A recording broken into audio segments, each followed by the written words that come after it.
जिंदगी के इस तवील सफर में मैंने बहुत से रास्ते बदले, कई चेहरे देखे और बहुत से ख्वाब देखे, मगर दिल को वो सुकून कहीं ना मिला जो तुम्हारी एक मुस्कुराहट में था।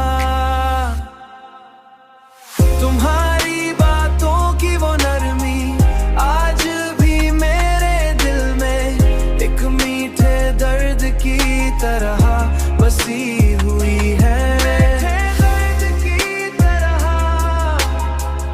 एक मीठे दर्द की तरह बसी हुई है, बसी हुई है।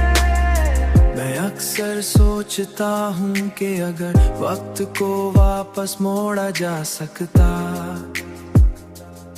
तो मैं वक्त को वापस मोड़ा जा सकता, तो मैं उन्हीं लम्हों को रोक लेता जहां तुम मेरे साथ थे। मगर हकीकत ये है कि वक्त किसी के लिए नहीं रुकता और हमें उन्हीं अधूरी यादों के साथ जीना पड़ता है। अधूरी यादें, अधूरा सफर, अधूरी यादें, अधूरा सफर।